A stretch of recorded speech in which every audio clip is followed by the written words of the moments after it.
오늘 우리에게 주시는 하나님의 말씀 우리 함께 찾아서 봉독해 올리기를 원하는데요. 오늘 하나님 말씀 요한복음 4장 1절부터 18절까지 말씀입니다. 제가 가지고 있는 신약성경 146페이지에 있는 요한복음 4장 1절부터 우리 18절 말씀, 저와 여러분이 한 절씩 교독해서 우리 하나님께 봉독해 올리겠습니다. 예수께서 제자를 삼고 세례를 베푸시는 것이 요한보다 많다는 말을 바리새인들이 들은 줄을 주께서 아신지라. 진이 세례를 베푸신 것이 아니요 제자들이 베푼 것이라. 유대를 떠나사 다시 갈릴리로 가실새 사마리아를 통과하여야 하겠는지라. 사마리아에 있는 수가라는 동네에 이르시니 야곱이 그 아들 요셉에게 준 땅이 가깝고 거기 또 야곱의 우물이 있더라. 예수께서 길 가시다가 피곤하여 우물 곁에 그대로 앉으시니 때가 6시쯤 되었더라. 사마리아 여자 한 사람이 물을 기르러 왔음에 예수께서 물을 좀 달라 하시니 이는 제자들이 먹을 것을 사러 그 동네에 들어갔음이로라. 사마리아 여자가 이르되 당신은 유대인으로서 어찌하여 사마리아 여자인 나에게 물을 달라 하시나이까? 아니 이는 유대인이 사마리아인과 상종하지 아니함이로라. 대답하여 이르시되 내가 만일 하나님의 선물과 또 내게 물 달라 하는 이가 누구인 줄 알았더라면 내가 그에게 구하였을 것이요 그가 생수를 내게 주었으리라. 여자가 이르되 주여 물기를 그릇도 없고 이 우물은 깊은데 어디서 당신이 그 생수를 얻겠사옵나이까?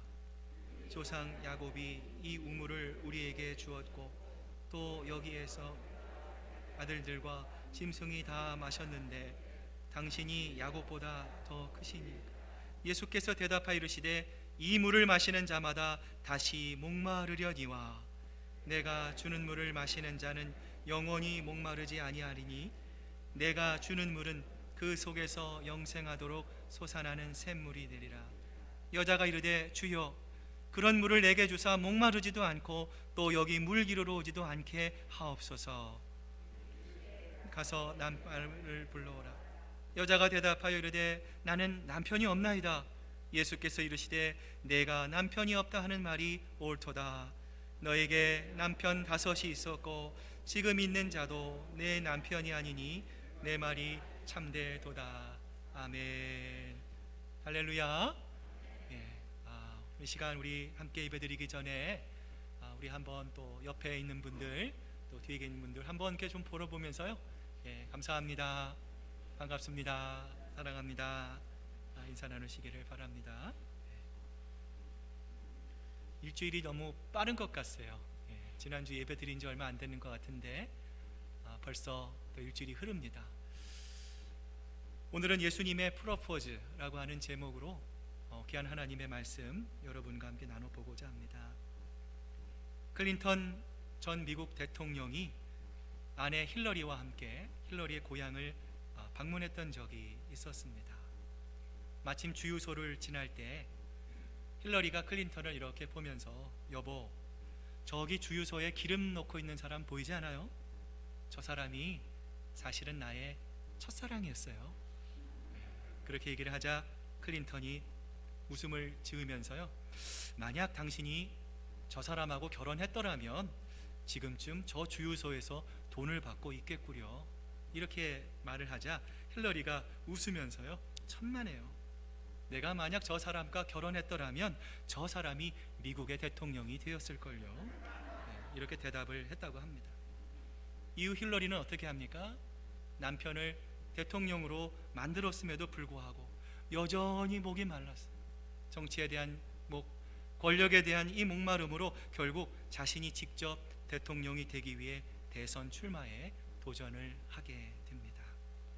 여러분이 힐러리와 같이 이 세상을 살아가는 모든 사람들은 누구나 채워지지 않는 목마름이 있어요. 또 채우고 싶은 목마름을 가지고 살아갈 수밖에 없는 거예요. 그게 인간입니다. 오늘 본문에 나오는 사마리아 여인 역시도요 남편의 사랑을 통해서 자신의 이 목마름을 해결하고 했어요. 그러나 오히려 사람들로부터 이 손가락질을 받는 신세가 되어버리고 맙니다. 이랬던 그녀가 누구를 만납니까? 예수님을 만나요. 예수님을 만나서 그녀의 평생의 갈증, 그녀의 목마름이 해결되었을 뿐만 아니라 나아가 영원히 목마르지 않는 샘물과 같은 영원한 영생의 기쁨을 그녀가 경험하게 됩니다. 자, 그런데 이랬던 그녀가 예수님을 만나기 전에는 어떤 사람이었습니까? 당시에요, 남편이 사별하면 이 재혼할 수 있는 길은 열려 있었어요. 그런데 그럼에도 불구하고 이 삼혼을 한다는 것은요, 이 상상하기 어려운 거였어요. 그런데 이 여인은 몇 번 결혼한 여인이었습니까? 한 번도 아니고 두 번도 아니고 무려 이 5명의 남자와 결혼을 하고요, 지금도 이름을 알 수 없는 그 어떤 사람과 동거 생활을 하고 있었어요. 이 여인을 향해 사람들은, 아니, 저 사람이 한 사람도 아니고 5명의 남자와 결혼을 했대. 그리고 지금도 그 어떤 사람과 정식 결혼식도 올리지 않고 산다지 뭐야? 아유, 차라리 혼자 살지 뭐 하는 짓이야 하면서요, 수군거렸을 거예요. 그리고 이러한 그들의 비아냥거림은요, 비수처럼 그녀의 가슴에 파고들어서요, 그녀는 이러한 상처를 가지고 평생 살아갈 수밖에 없었을 거예요. 이런 상황 속에서 저녁 시간 이 아낙네들이 물을 길러 우물가로 모여듭니다. 여러분, 물을 기르면서 뭘 할까요? 이런 얘기 저런 얘기, 남편 얘기, 자녀 얘기, 이야기를 하면서 스트레스를 풀잖아요. 그런데 이 여인은요, 사람과 만나는 것을 피하기 위해서 뜨거운 대낮에, 여러분 이 그림에 보는 것처럼 먼 길을 걸어서 마치 도둑질하듯이 물을 길러 와야만 했어요. 또한 이 여인은요, 굉장히 날카로운 여자였습니다. 굉장히 까칠한 여자였어요.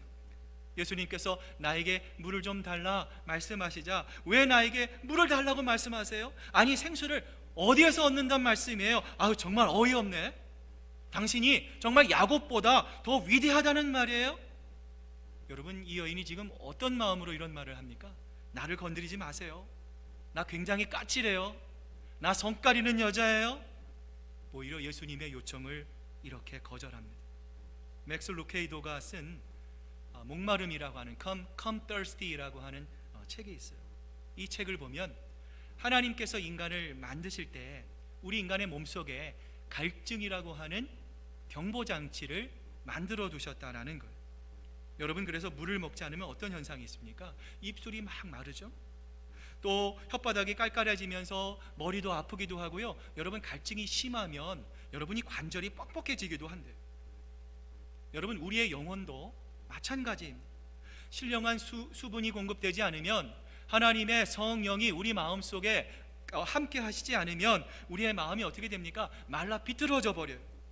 다급한 메시지들이 우리의 마음의 심령 깊숙한 곳으로부터 우리에게 SOS 요청을 보내기 시작합니다. 여러분, 이러한 현상이 있으면 어떤 변화가 있어요? 사람이 화를 내요.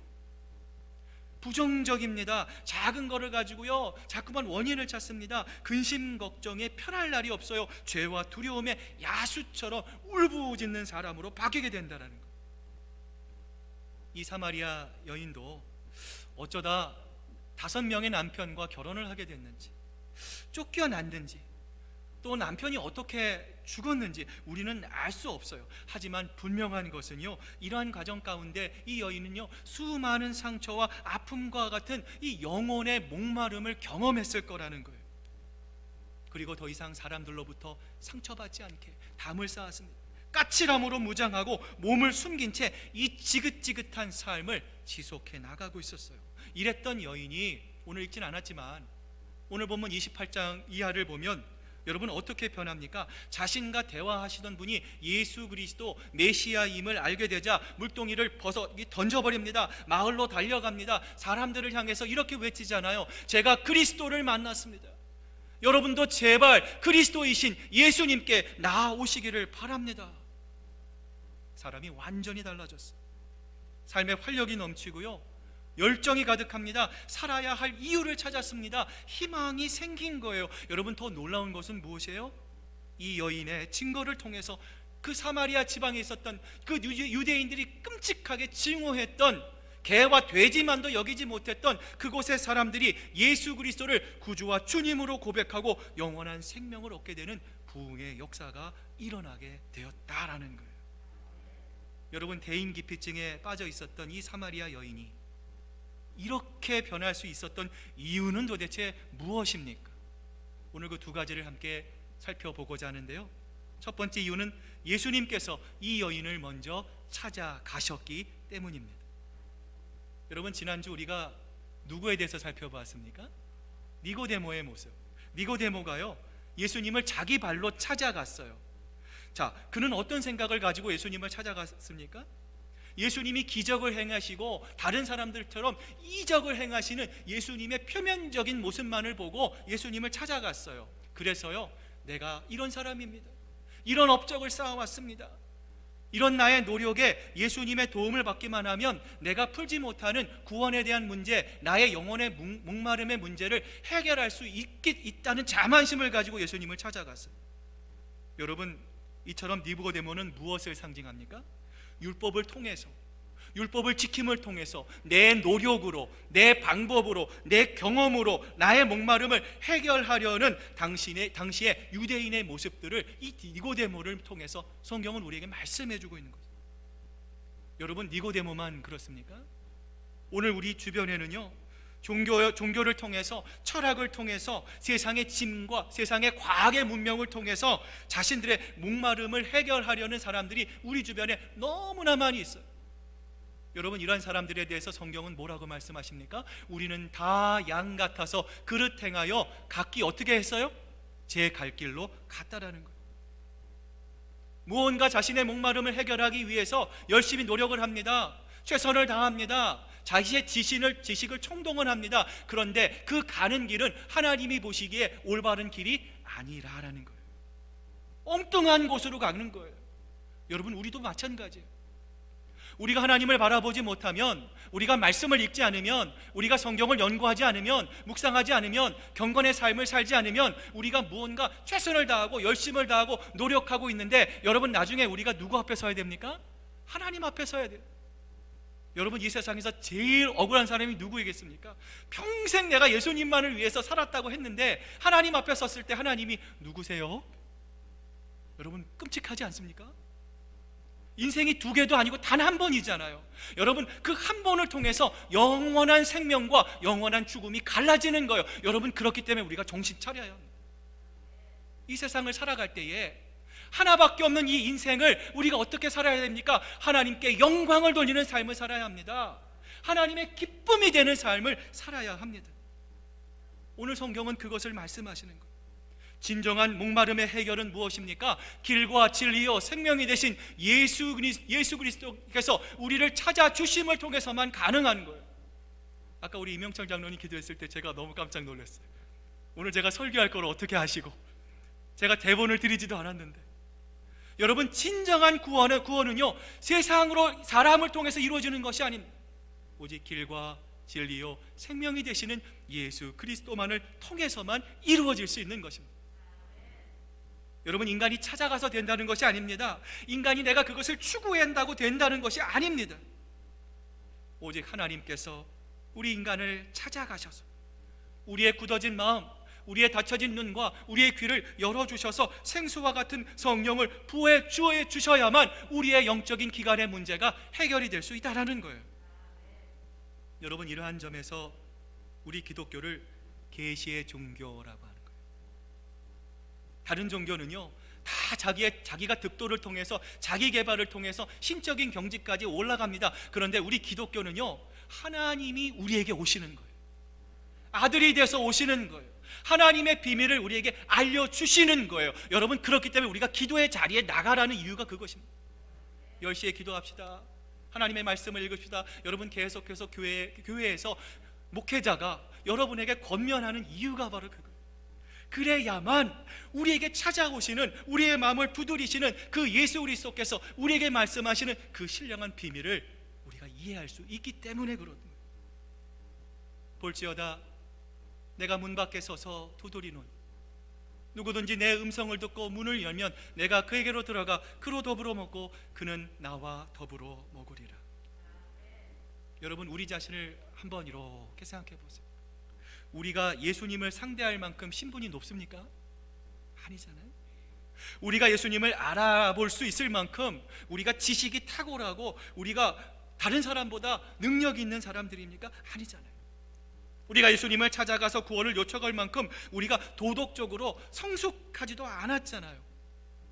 이런 우리들, 부족한 우리들, 연약한 우리들, 어쩌면 다른 사람들에게서 아무런 관심도 받을 수 없는 우리들이지만, 이런 우리를 누가 찾아오셨습니까?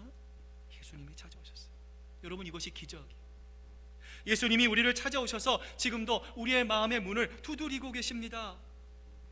예수님께서 오늘 이 시간, 이 예배를 통해서 말씀을 들으실 때, 여러분의 마음을 두드리실 때, 예수님, 내 마음을 주님 앞에 활짝 엽니다. 내 마음에 들어오셔서 내 마음의 구주와 주님이 되어주시기를 소망합니다. 담대하게 고백할 수 있는 여러분 되실 수 있기를 바랍니다. 저는 오늘 말씀을 묵상하면서요, 이런 생각을 좀 해봤어요.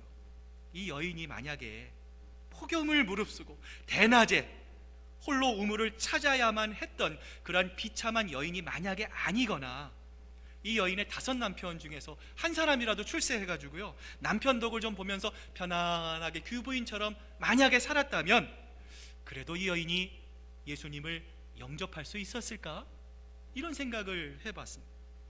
설사 이 여인이요, 예수님을 만날 수 있었다라고 해도 아마도 이 여인은요, 예수님을 메시아로 믿지 않았을 거예요. 여러분, 왜 그렇습니까? 이 세상에 나는 부족함이 없습니다, 나는 만족합니다 여기는 사람은요, 예수님이 필요로 하지 않기 때문에 그래요. 여러분, 전 세계적으로 복음이 가장 들어가기 힘든 나라들 중에 하나가 여러분 어디라고 생각합니까? 바로 우리가 살고 있는 미국입니다. 여러분, 미국이 어떤 나라입니까? 세계 최고의 강대국입니다. 우리는 평범하게 누리고 있는 것들이요, 지구 반대편에 있는 어떤 사람들에겐요, 꿈과 같은 일이에요. 여러분, 우리가 먹고 살 걱정이 없습니다. 어느 정도 살아갑니다. 여러분, 이러한 상태에서는요, 천국에 대한 소망, 천국에 대한 간절함이 여러분 약해질 수밖에 없다라는 거예요. 이런 우리들을 향해서 성경은 우리에게 이렇게 말씀하잖아요. 심령이 가난한 자는 복이 있나니 천국이 그들의 것이며, 애통하는 자는 복이 있나니 그들이 위로를 받을 것이니라. 우리가 신앙생활할 때 이해할 수 없는 일들이 일어납니다. 그럴 때마다 우리가 하나님께 이렇게 묻잖아요. 하나님, 저 사랑하시잖아요. 그런데 왜 사랑하는 저에게 하나님 이렇게 눈물을 흘리게 하십니까? 또 하나님, 사랑하는 자를 이 손바닥에 새기시고 하나님이 쳐다보실 만큼 우리를 사랑하신다고 했는데, 나를 사랑하신다고 했는데, 하나님, 왜 내가 이런 환난과 고통을 하나님 통과하게 하십니까? 때로는 우리가 하나님께 절규할 때가 있잖아요. 제가 지난 금요일 뉴스를 봤어요. 뉴스를 봤는데 아마 이 기사를 보신 분도 계실 거예요. 어떤 차가요, 고속도로를 갔는데요, 브레이크가 안 잡혀요. 엔진은 가동이 되는데, 차는 점점 가속이 되는데, 이 아빠가요, 야야야야야야, 브레이크 안 된다, 야 충돌 준비해, 안전벨트 매, 막 다급하게 막 소리를 지르는 거예요.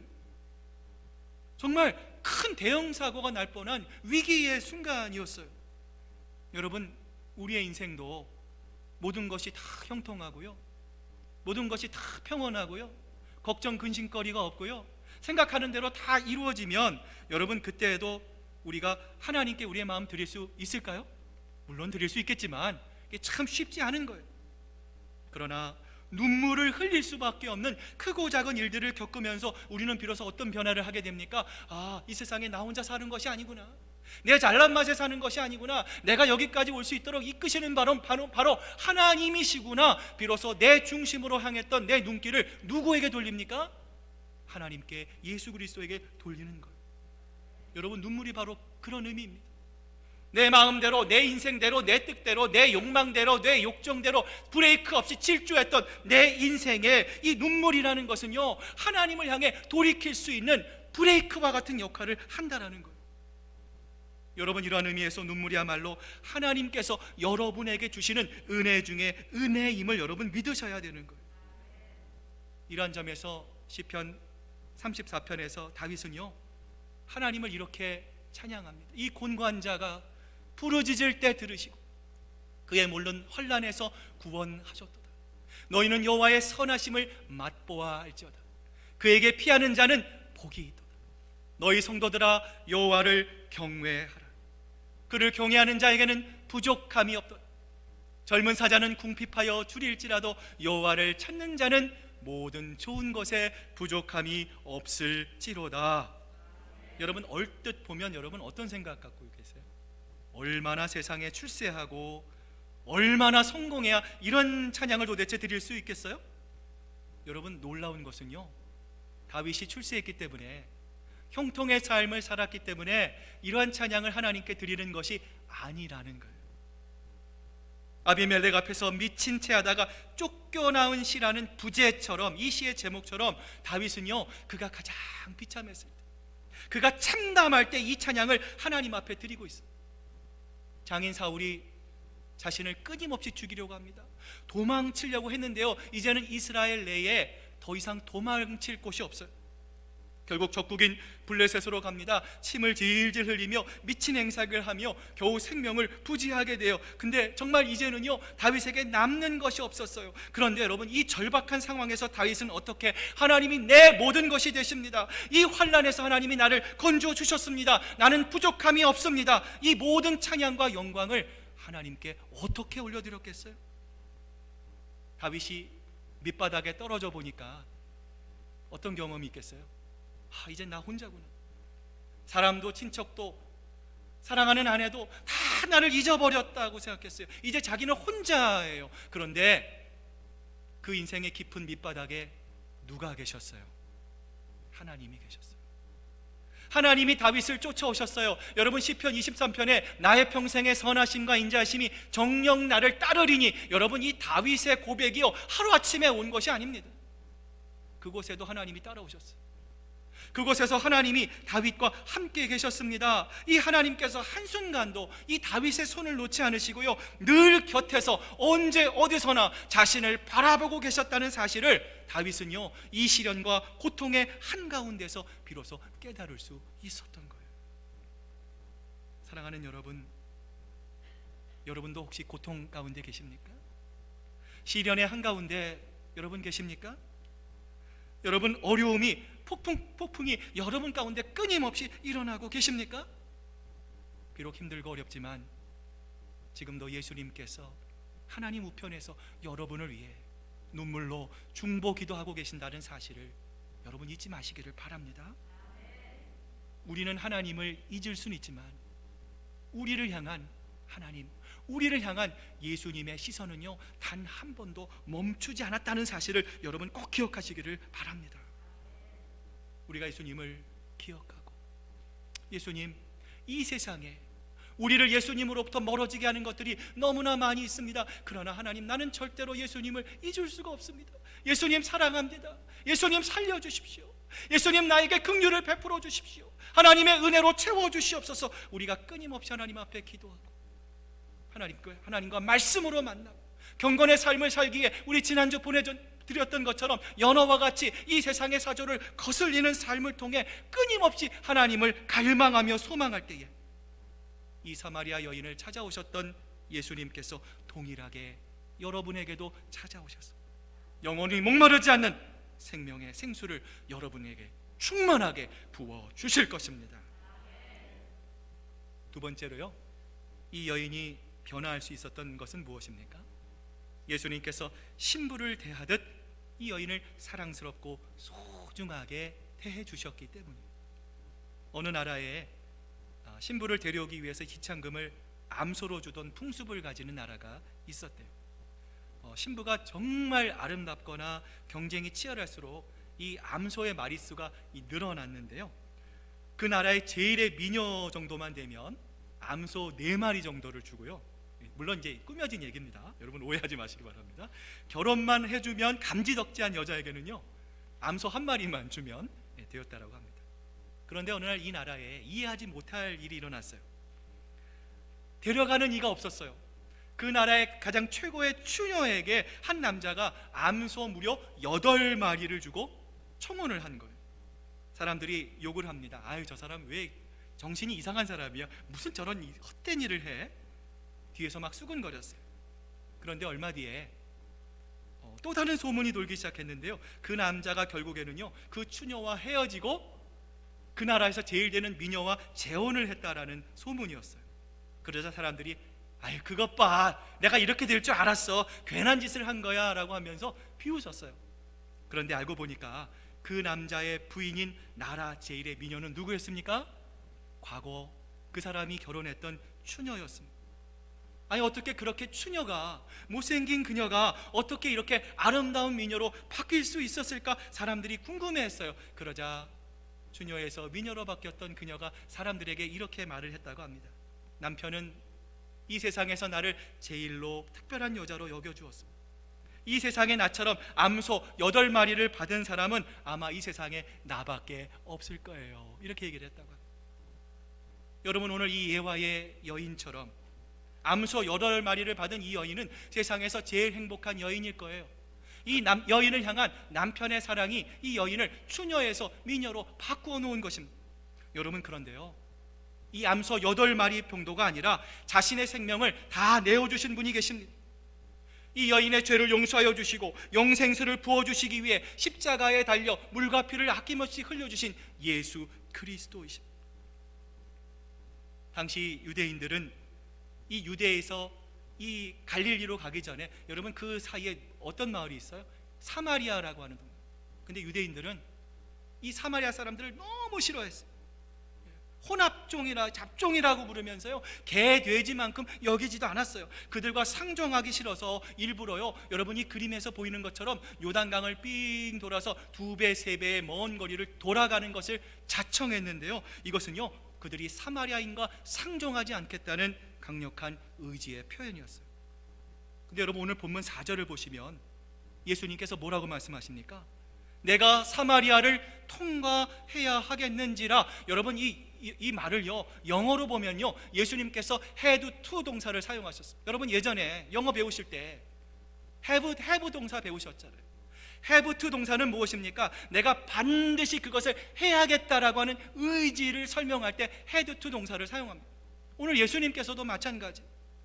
예수님은 내가 반드시 이 사마리아 여인을 만나야겠다는 의지를 드러내고 계시는 거예요. 여러분, 그래서요 예수님은 역사를 깨십니다. 관례를 깨십니다. 전통을 깨시면서까지 사마리아로 올라가시는데, 여러분 그 이유를 성경은 뭐라고 말씀하십니까? 나는 나를 구하지 아니하던 자에게 물음을 받지 않았습니다. 나를 찾지 아니하던 자에게 찾아냄이 되었으며 내 이름을 부르지 아니하던 나라에게 내가 여기 있노라 하였노라라고 하시는 하나님의 말씀을 이루시기 위함이었어요. 예수님께서 이 사마리아 여인을 찾아가심을 통해 이 이사야의 예언이 너무나 정확하게 이루어진 거예요. 그런데 여러분, 더 중요한 것은 무엇입니까? 예수님은 이 사마리아에 있는 이름 모를 이 비천한 여인의 영혼을 예수님은요 너무나 사랑하셨기 때문이에요. 여러분, 우리도 마찬가지죠. 어려움이 있습니다. 힘듦이 있습니다. 겹겹이 바리케이트가 있습니다. 그러나 우리가 그 모든 어려움을 뚫고 오늘 우리가 이 자리에 나와서 하나님께 예배하며 하나님을 찬양하며 우리 하나님을 아버지라 부를 수 있는 것은 여러분 예수님께서 여러분에게 먼저 찾아오셨기 때문임을 여러분 믿으시기를 바랍니다.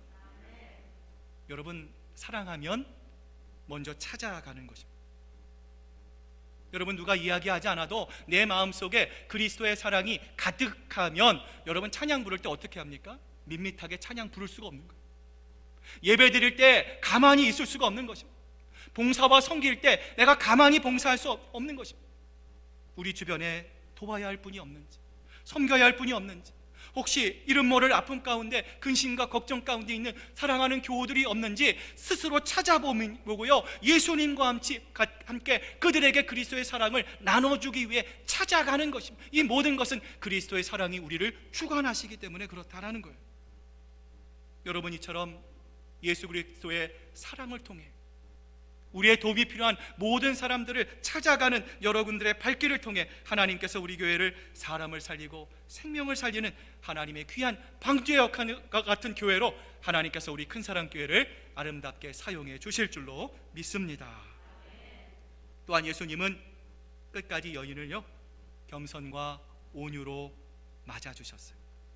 여러분, 오늘 성경을 보시면 여러분 자세히 성경을 한번 나중에 집에 가셔도 한번 보세요.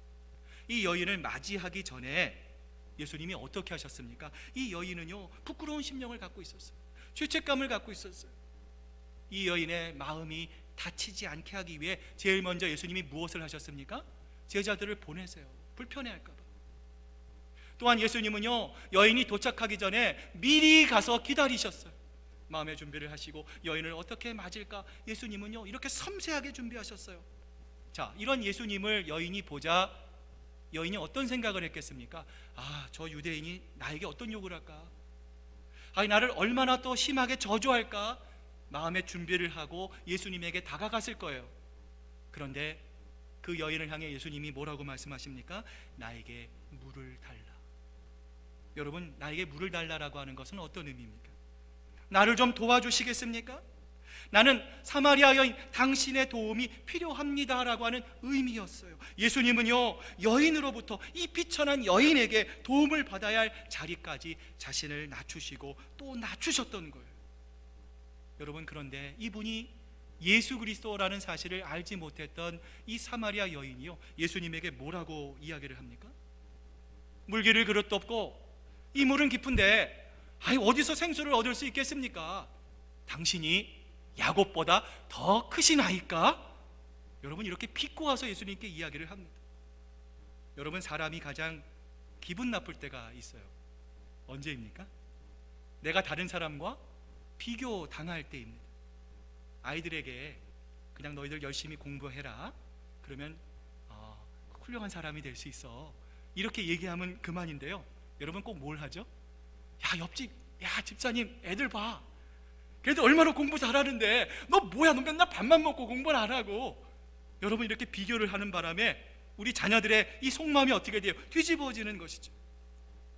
여러분, 아무리 위대한 신앙의 조상이라 하더라도 여러분, 어떻게 야곱을 감히 예수님과 비교할 수 있겠습니까? 그러나 예수님은 끝까지 겸손함과 온유함으로 이 여인을 품으세요. 그리고 있는 모습 그대로 이 사마리아 여인을 영접해 주셨습니다. 여러분, 예수님은 이 여인의 깊은 마음 속에 있는 상처를 보고 계셨어요.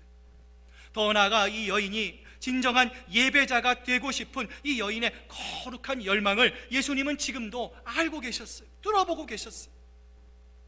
여러분, 마찬가지로 예수님은 하나님 전에 나와 예배하고 계시는 여러분의 속마음을 다 꿰뚫어보고 계십니다. 여러분이 어떤 일을 했는지, 어떤 의도를 가지고 있는지, 어떤 생각을 갖고 계시는지 우리 하나님은 다 알고 계십니다.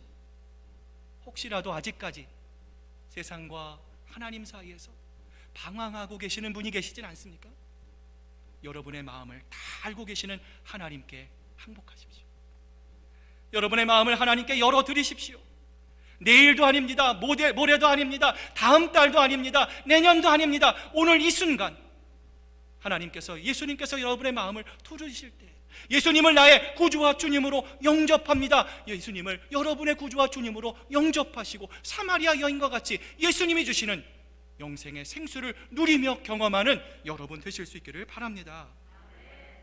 근데 여러분, 성경을 쭉 읽다 보면요, 여러분 궁금한 것이 생기셔야 됩니다. 자, 어떤 궁금증입니까? 예수님이 여인을 다른 데서 만나 주실 수 있어요. 마을에서도 만나 주실 수 있고 광야에서도 만나 주실 수 있고, 그죠? 근데 왜 하필이면 이 여인을 우물가에서 만나 주시느냐라고 하는 궁금증입니다. 여러분, 여기에는요 놀라운 비밀이 있습니다. 여러분, 그림을 보시면 창세기 24장에 아브라함이 아들 이삭의 결혼식을 위해 나중에 리브가를 만나잖아요.